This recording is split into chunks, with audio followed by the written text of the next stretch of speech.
오늘 이 시간 우리에게 주시는 하나님 말씀은 신약 성경 로마서 8장 말씀입니다.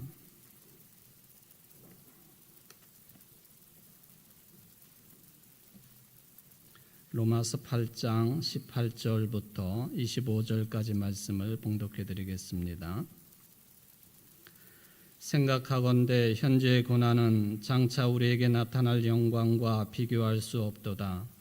피조물이 고대하는 바는 하나님의 아들들이 나타나는 것이니 피조물이 허무한 데 굴복하는 것은 자기 뜻이 아니요 오직 굴복하게 하시는 이로 말미암음이라. 그 바라는 것은 피조물도 썩어짐의 종노릇한 데서 해방되어 하나님의 자녀들의 영광의 자유에 이르는 것이니라. 피조물이 다 이제까지 함께 탄식하며 함께 고통을 겪고 있는 것을 우리가 아느니라. 그뿐 아니라 또한 우리 곧 성령의 처음 익은 열매를 받은 우리까지도 속으로 탄식하여 양자 될 것 곧 우리 몸의 속량을 기다리느니라. 우리가 소망으로 구원을 얻었음에 보이는 소망이 소망이 아니니 보는 것을 누가 바라리요. 만일 우리가 보지 못하는 것을 바라면 참음으로 기다릴지니라. 아멘. 이는 하나님의 말씀입니다. 하나님께 감사합니다. 추설 명절을 보내고 있는 여러분 모두에게 오늘 찬양대 찬양의 가사처럼 언제나 떠나지 않고 사랑하시는 하나님의 은총이 충만하시기를 주의 이름으로 축원을 드립니다. 저는 지난 8월 29일부터 9월 9일까지 교회의 배려와 여러분들의 기도로 WCC 제11차 총회를 부사연회 가운데 잘 마치고 귀국을 했습니다. 이 기간 동안에 코로나 방역 지침이 변화가 있어서 원래는 독일에서 양성이 나오면 귀국하지 못하고 독일에 머물러 있어야 되는 그런 방침이었습니다. 출국할 때에 조금 비싼 코로나도 혜택을 받을 수 있는 보험을 들고 갔는데 다 소용이 없게 됐어요. 안 걸리고 돌아온 것이 감사한 일이죠. 중간에 그 방침이 바뀌어서 저는 귀국하자마자 청주터미널에서 바로 보건소로 직행을 해가지고 코로나 PCR 검사를 받았고 어제 음성 결과가 나와서 일상생활에 복귀를 하게 되었습니다. 하나님의 은혜에 감사를 드립니다. 저는 이번 기회에 WCC 총회, 제 생애에 있어서는 두 번째 10회 부산 총회에 이어서 두 번째 총회 참석인데 매우 의미 있는 그런 시간들이었고 또 더불어서 종교개혁가인 마르틴 루터의 행적을 일부 찾아볼 수 있는 그런 시간도 있어서 더 의미가 있었습니다. 지난 2020년 우리 교회 성도들이 성지순례, 이스라엘 성지순례를 다녀왔는데 가능하면 내년 봄쯤에 이 종교개혁가들의 행적을 따르는 성지순례를 한번 실시했으면 좋겠다 하는 그런 생각을 이번에 갖게 되었습니다. 한번 진행할 수 있도록 준비를 해보도록 하겠습니다. 초등학교 어린이들이 나눌 만한 그런 이야기가 있습니다. 좀 유치한 내용이지만 한번 전해드리겠습니다. 라면하고 참기름이 싸웠대지요. 근데 얼마 후에 라면이 경찰서에 잡혀갔답니다. 왜 잡혀갔느냐 하면은 참기름이 고소해서 잡혀갔대요. 여기까지는 저도 알고 있는 내용이었는데 근데 이윽고 참기름도 잡혀갔다는 거예요. 왜? 라면이 다 불어서. 구경하던 김밥도 잡혀갔답니다. 왜? 말려 들어가지고. 소식을 들은 아이스크림이 경찰서로 면회를 가다가 교통사고를 당했다고 합니다. 왜? 차가워서 아이스크림이. 이 소식을 듣고는 스프가 졸도를 했답니다. 왜? 국물이 쫄아가지고. 계란도 덩달아 잡혀갔답니다. 왜? 후라이를 쳐서. 재수없게 꽈배기도 걸려들었습니다. 왜? 일이 꼬여서. 아무 상관없는 식초도 모든 일을 망치고 말았습니다. 왜? 초를 쳤기 때문에. 그런데 알고 보니까 이 모든 일들이 소금 때문이었다 하는 것이 밝혀졌습니다. 왜? 처음부터 소금이 짠 것이기 때문에. 이게 끝이에요. 이 내용을 읽으면서 참 허무하기도 하고 이게 참 그런 생각을 가지게 되었습니다. 그러면 저는 왜 하필이면 소금이 모든 책임을 뒤집어 썼을까? 그런 생각을 하게 되었습니다. 그만큼 소금이 중요한 물질이다 하는 것을 생각을 하게 되었습니다. 그래서 예수님께서도 우리 믿는 자들을 향해서 제자들을 향해서 너희들은 세상의 소금이다 그렇게 말씀하시지요. 성경의 소금은 매우 유용한 물질입니다. 맛을 내고 또 부패를 방지를 합니다. 심지어는 구약시대 때 하나님 앞에 바치는 제물 중에는 반드시 소금을 쳐서 거룩하게 성별을 해야 되는 그런 제물들도 있을 정도로 소금은 거룩한 용도에도 사용이 되어졌다 하는 것이죠. 그런데 이 소금이 제 역할을 감당하지 못하면 어떻게 되는가? 밖에 버려지게 되어 있고 또 지나가는 사람들이 밟게 되어 있다. 예수님 말씀입니다. 즉 무익한 존재가 된다는 것입니다. 오늘 창조절 절기 지난주에 시작이 되었지만은 창조절을 맞이한 전교인 영성 훈련을 하면서 하나님의 거룩한 창조 질서를 따르지 않을 경우 또 하나님께서 맡겨주신 관리자, 청지기로서의 역할을 세상 안에서 감당하지 않을 경우에 우리들도 역시 밖에 버려지게 될 것이고 또 사람들에게 짓밟히는 것처럼 무익한 존재, 아무런 역할도 하지 못하는 그런 존재가 되고 말 것이다. 그런 생각을 하게 되었습니다. 참으로 좋고 좋았던 창조 세계라고 하는 그런 주제를 가지고 오늘 말씀을 생각을 해봅니다. 전통적인 교회력은 이렇게 진행이 됩니다. 대림절, 예수님의 오심을 준비하는 그 기간이 시작으로 여겨지지요. 대림절이 지나면 성탄절이 오게 되어 있고 또 성탄절 지나면 주현절이 오게 되어 있고 주현절이 지나면 사순절이고 그리고 부활절입니다.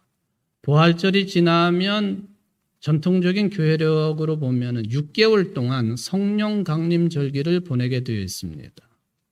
그런데 어느 때부터인가 이 교회력이 뭔가 균형에 맞지 않다, 균형이 잡혀 있지 않다 하는 그런 판단들을 우리 한국 교회도 한 것이고 또 전 세계 교회가 함께 하게 되었습니다. 왜냐하면은 우리가 사도신경을 신앙 고백할 때도 그렇습니다만은 이 하나님에 대한 즉 하나님의 창조에 대한 그 신앙 고백은 딱 한 줄이잖아요. 전능하사 천지를 만드신 하나님 아버지를 내가 믿사오며 그리고 그 다음부터 내용은 대부분이 성자이신 예수 그리스도에 대한 고백입니다. 그렇죠? 그리고 뒷부분에 성령에 관한 내용이 조금 나오고요. 이건 좀 균형을 잃었다. 그렇게 판단하는 것이죠. 하나님에 대한 신앙 고백, 직접적인 신앙 고백이 너무 적은 것 아니냐 하는 그런 판단입니다. 물론 사도신경이나 또는 사도신경의 그 부모뻘이 되는 니케아 신조라든지 이 초대교회를 관통하고 있는 정확한 신앙 고백서들을 보게 되면 당시에 가장 문제가 컸던 분야에 집중하게 되어 있었습니다. 무슨 이야기냐 하면은 예수가 그리스도시라고 하는 것, 또 하나님이시라고 하는 것, 성령은 또 누구로부터 연유한 것이냐 하는 이런 문제, 즉 예수 그리스도에 관한 이단들이 가장 득세를 했습니다. 그러니까 신앙 고백도 예수 그리스도에 대한 신앙 고백에 집중할 수밖에 없었다. 그것을 우리가 충분히 받아들입니다. 그렇다고 해서 교회력도 그래야 되겠느냐 하는 반성이죠. 그래서 성령 강림 절기 6개월을 양분해가지고 성령 강림 절기 3개월을 보내고 그 다음부터 대림전 올 때까지 3개월 동안을 창조절로 지켜야 되겠다. 이런 판단에 서서 이제 오래되지는 않았지만은 창조절 절기가 교회력의 자리를 잡기 시작을 했다 하는 것이죠. 우리 교단도 창조절을 교회력에 공식적으로 포함시키고 있는 그런 교단이 되겠습니다. 역시 창조에 관한 내용은 생명 자체이시고 생명의 주인이신 하나님의 창조 사역이기 때문에 생명을 상징하는 색은 녹색이라서 제2영대 스톨도 녹색이고 제단보도 녹색으로 이제 변화가 되어집니다. 창조 신학은 누가 뭐래도 우리 기독교 신앙의 중심입니다. 그래서 만약에 우리가 창조 신앙을 기반으로 하지 않는다고 한다면 우리의 소망 중의 소망인 부활 신앙도 거부되는 거예요. 이 창조 신앙과 부활 신앙이 깊이 연관을 가지고 있다 하는 것을 기억을 해둘 필요가 있겠죠. 또 한편 현실적으로 보면은 우리 교회들이 창조 신앙을 고백하고 또 창조에 관해서 언급을 한다고 하는 것은요, 하나님을 알지 못하는 이 세상과 대화를 할 수 있는 아주 중요한 통로가 된다는 거예요. 왜냐하면은 우리 인간들이 살아가는 데에서 아주 직접적으로 피부에 와닿는 문제가 창조 세계에 관한 문제 아닙니까? 우리 장로님 오늘 기도하셨지만은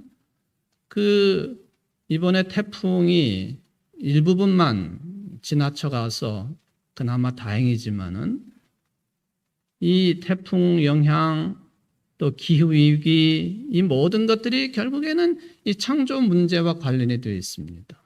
그리고 여기에는 여도 야도 없고 또 나이 많거나 적거나 상관없고 어느 지역에 살든지 어느 나라 국민이든지 상관없어요. 다 똑같이 모든 인간들에게 균등하게 올 수 있는 그런 위기이기 때문에 그렇다는 것이죠.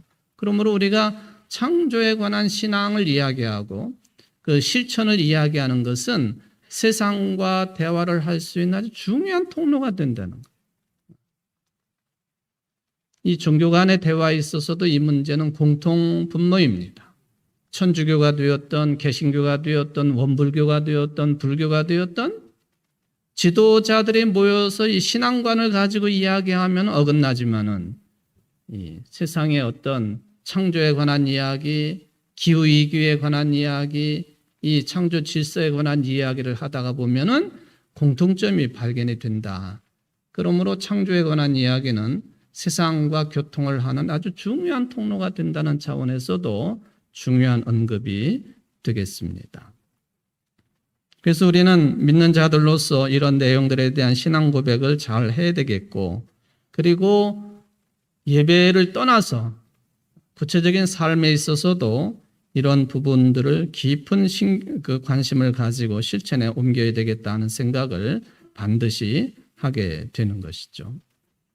뿐만 아니라 창조절을 통해서 우리는 또 하나님의 창조 이야기를 통해서 우리 먼저 믿는 자들, 하나님의 자녀된 자들, 하나님을 아바, 아버지라고 부를 수 있는 그런 특권을 가진 사람들이 교만해서는 안 될 것이고 참 겸손하게 지난날에 하나님의 창조 질서에 대한 오만함, 무질서를 반성하고 하나님께서 허락하신 이 모든 창조 세계 안에서 공존, 공생해야 된다고 하는 깊은 반성을 한다고 하는 점에 있어서도 창조절 절기는 우리에게 주는 의미가 크다고 생각을 해볼 수가 있겠습니다.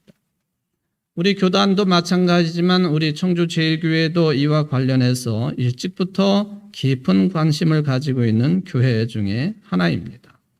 더욱이 2022년 올 한 해는 그린 엑소더스 선포를 통해서 1년 동안 하나님의 창조 질서 보존을 위한 신앙관 확립 그리고 실천을 위해서 애를 쓰고 있는 중입니다.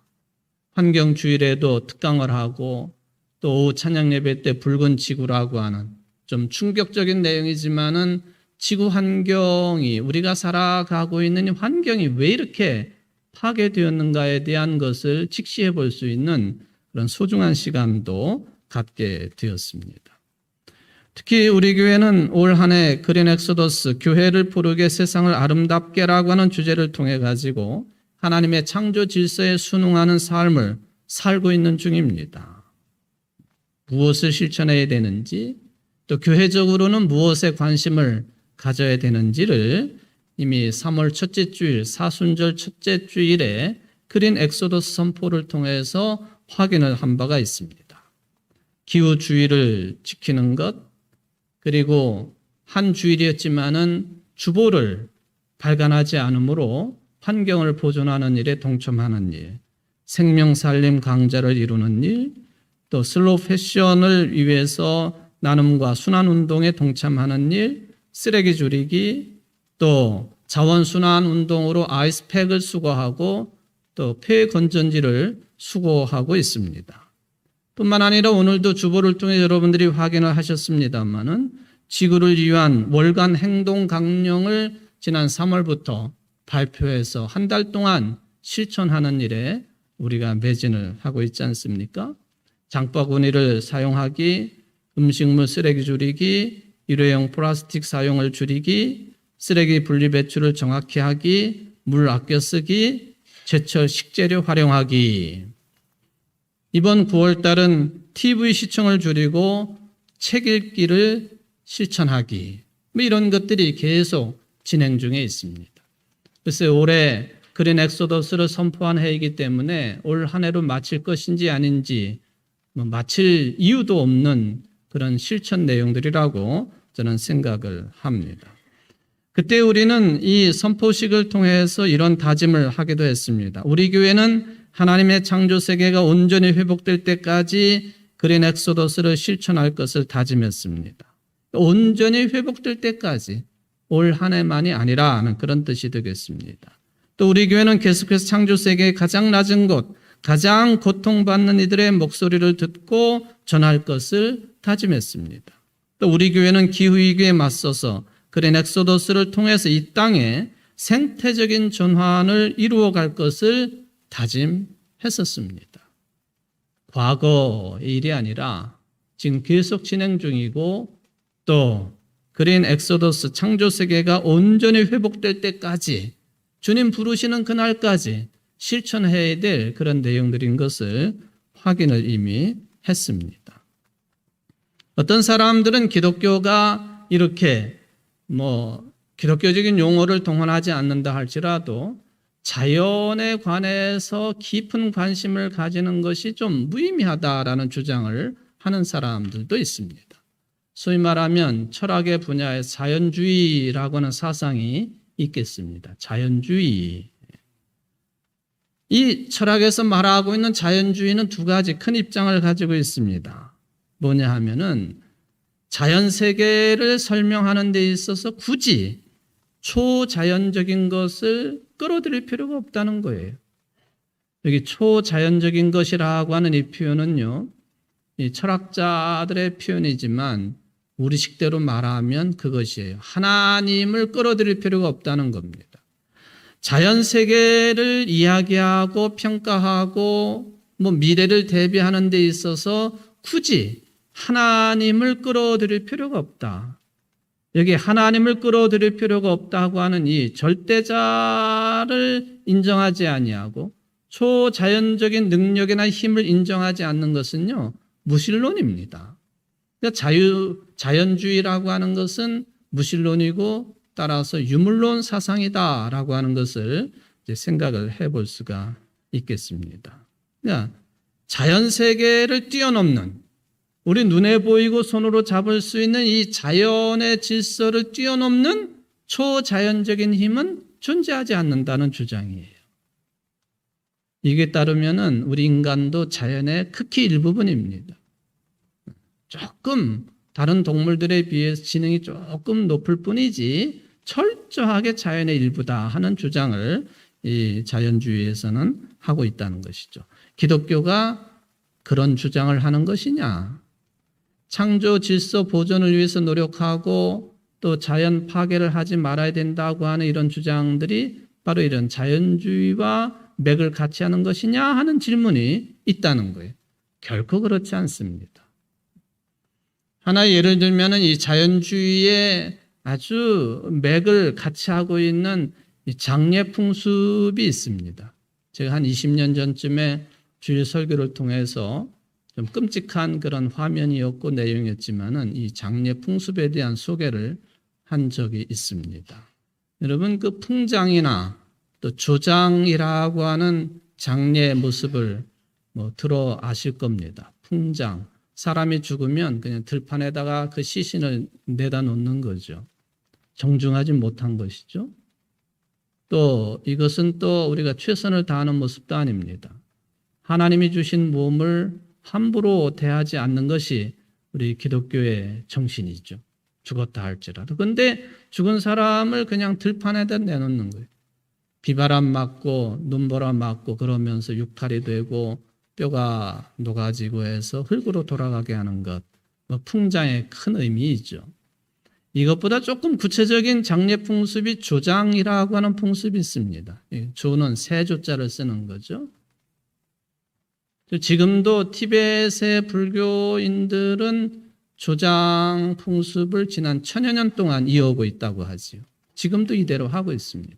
사람이 죽으면 높은 산으로 끌고 올라가서 그 죽은 시신을 땅바닥에 내려놓고 그리고는 그 몸을 칼로 이렇게 하여튼 처리를 하고 왜? 독수리가 쉽게 뜯어먹을 수 있도록. 남은 뼈는 그것도 도끼로 다 그 조각조각 아주 적은 조각을 내가지고 그것마저도 독수리가 쪼아먹을 수 있도록 그렇게 하는 조장 풍습이 있지요. 왜 그렇게 끔찍한 장례 풍습을 가지고 있을까? 자연으로 돌려보낸다는 거예요. 사람의 몸도 자연의 극히 일부이기 때문에 자연으로 돌려보내는 것이 원칙이다 하는 주장입니다. 그리고 저들의 신앙관 속에는 사람의 영혼이 하늘 높은 곳으로 올라가야 되니까 독수리가 가장 높은 곳까지 날아가지 않습니까? 그러니까 독수리가 먹음으로 인하여서 그의 영혼이 하늘 높은 곳까지 올라간다 하는 신앙관도 거기에 영향을 끼치고 있다고 하는 것이죠. 그런데 현실적으로 보면은 티벳이라고 하는 그 지형적인 요소를 무시할 수 없습니다. 추운 지역이죠. 사람을 땅에 묻는다 할지라도 쉽게 그것이 부패하지 않습니다. 춥기 때문에 박테리아 활동도 원활하지 않습니다. 쉽게 썩지 않습니다. 그렇다고 나무가 많아가지고 불에 태워서 시신을 처리할 수 있는 것도 아닙니다. 그러니까 자연스럽게 그런 조장 풍습이 이제 자리를 잡게 된 것이다. 또 하나 여러분들 종교의 역사로 보면은 이란에서 이제 시작을 한 조로아스터교가 있지 않습니까? 자라투스트라가 조로아스터를 말하는 거죠. 이 조로아스터교는 불을 숭배하는 종교예요. 그래서 배화교라고 부릅니다. 지금도 이란의 산골짜기에 보면은 여성들이 아름다운 꽃무늬 옷을 입고 다니는 여성들이 발견이 되면 그 사람들은 조로아스터교입니다. 인도의 뭄바이 지방에 가보면 수십만 명의 조로아스터교, 배화교 교인들이 아직도 살고 있어요. 이 사람들이 조장풍습, 장례풍습을 가지고 있습니다. 불을 숭상하기 때문에 불을 가지고 사람의 몸을 태우는 것은 불에 대한 예의가 아니라고 생각하는 것이죠. 그러니까 조장풍습, 이게 오랜 세월 동안 그렇게 내려오는 거예요. 어쨌든 간에 이게 사람의 몸도 인간 자체도 극히 자연의 일부라고 하는 생각이 이런 장례풍습까지도 낳게 했다.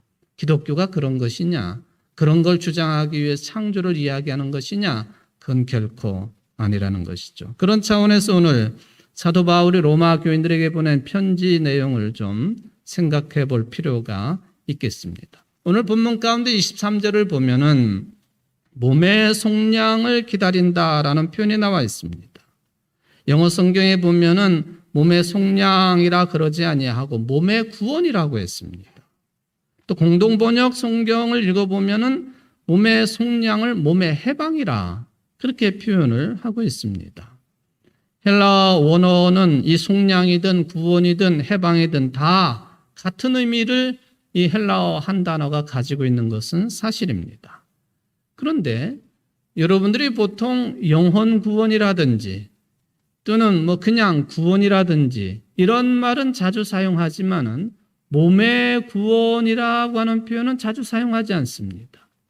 몸의 구원 또는 몸의 해방, 몸의 속량. 근데 사도 바울은 여기서 그것을 굳이 몸의 속량, 다르게 말하면 몸의 구원, 몸의 해방을 언급을 합니다. 그뿐 아니라 우리 또한 우리 곧 성령의 처음 익은 열매를 받은 우리까지도 속으로 탄식하여 양자될 것, 곧 우리 몸의 속량을 기다리느니라. 23절 말씀이죠. 이 전체를 공동번역으로 읽어보면 좀 부드럽습니다. 피조물만이 아니라 성령을 하나님의 첫 선물로 받은 우리 자신도 하나님의 자녀가 되는 날과 우리의 몸이 해방될 날을 고대하면서 속으로 신음하고 있습니다. 바울은 로마 교회 교인들이 속으로 탄식한다 그 말을 사용합니다. 탄식한다고 하는 말의 이미지가 매우 강하기는 합니다만은 탄식한다라는 말은 기다린다라는 말과 바꿔 쓸 수가 있습니다. 말하자면 지금의 모든 상황, 창조 질서 속에 살고 있는 모든 상황이 탄식할 수밖에 없으니 구원을 기다리고 있다 하는 그런 뜻입니다.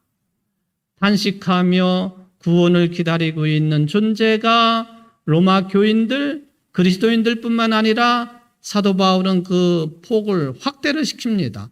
모든 피조물들이 구원을 기다리고 있다. 해방을 기다리고 있다. 속량을 기다리고 있다. 뭐에? 몸의 속량, 몸의 구속, 몸의 해방, 몸의 구원을 기다리고 있다. 그렇게 사도 바울은 오늘 본문에서 표현을 해주고 있습니다. 탄식이라고 하는 말을 다르게도 표현할 수 있습니다. 신음한다 또는 갈망한다. 루터 성경 같은 경우에는 갈망한다라는 뜻으로 번역을 해놓고 있습니다. 그렇다면 우리 인간들을 비롯한 모든 피조물이 탄식하며 신음하며 갈망할 수밖에 없는 이유가 뭐냐? 오늘 20절을 보면일까요? 피조물이 허무한데 굴복했기 때문이다. 허무에 떨어졌기 때문이다. 라고 신앙 고백하고 있어요. 사도 바울이 우리 인간들뿐만 아니라 모든 피조 세계의 운명을 정확하게 짚고 있습니다. 인간뿐만 아니라 모든 피조 세계가 탄식하고 있다. 신음하고 있다. 구원을 갈망하고 있다. 왜? 허무한데 굴복했기 때문에. 허무한데 굴복했다고 하는 말을 좀 더 쉽게 풀이를 하면 죽는다는 얘기예요. 인간뿐만 아니라 모든 피조 세계에 끝이 있다는 말이에요. 저와 여러분만 죽는 게 아니에요. 여러분이 발을 딛고 있는 이 지구도 죽습니다. 태양도 죽습니다. 하늘의 달도 별도 모든 하나님이 만들어 놓으신 피조 세계는 유한하다는 거예요. 이게 허무한데 굴복한다라고 하는 그 의미가 그런 뜻이라고 하는 것을 볼 수가 있겠습니다. 지금 여러분들 예배를 드리고 있습니다만은 혹시 여러분들 귀에 찢어지는 듯한 그런 소리가 들리십니까? 좀 더 구체적으로 말씀을 드리면 이 지구가 스스로 돌고 있는 소리가 들리십니까? 그게 들리면 정상이 아니죠. 죽을 수밖에 없어요. 지구는 엄청난 소리를 내면서 엄청난 속도로 스스로 자전을 하고 있어요. 스스로 돌고 있다고 하는 거죠. 뿐만 아니라 지구는 태양을 중심으로 공전까지 합니다. 보세요. 여러분이 혹시 오늘 예배 끝나고 운동장에 주차장에 나가가지고 몸을 코를 잡고 도는 것처럼 한번 빠르게 회전을 해보십시오. 회전을 하면서 동시에 이 주차장을 한 바퀴 돈다고 생각해 보십시오. 가능합니까? 불가능한 얘기죠. 근데 지구는 두 가지 일을 동시에 하고 있다는 거예요. 스스로 돌면서 태양 주위를 돌고 있다. 이 자전과 공전이라고 그러죠. 도대체 얼마만한 속도로 자전을 하고 있느냐? 하고 있는 거죠. 여러분, 공전의 속도가요, 시속 11만 킬로미터예요. 태양 주위를 도는데 시속 11만 킬로미터로. 국제선 비행기가 1시간에 800에서 900킬로미터를 날아가는데요. 11만 킬로미터. 그럼 자전 속도는요, 시속 1675에서 1337킬로미터 속도로 돈다. 1시간에 한 1500킬로미터를 도는 거예요, 지구가. 이 도는 속도의 그 엄청난 소리가 우리 귀에 들리면은 우리는 살 수가 없는 거예요. 모든 물체가 다 똑같은 상황이 있기 때문에 우리가 돌고 있는지 몰라요. 소리도 들리지 않게 하나님이 그렇게 만들어 놓으셨어요. 그래도 지구는 죽는다. 죽게 되어 있어요.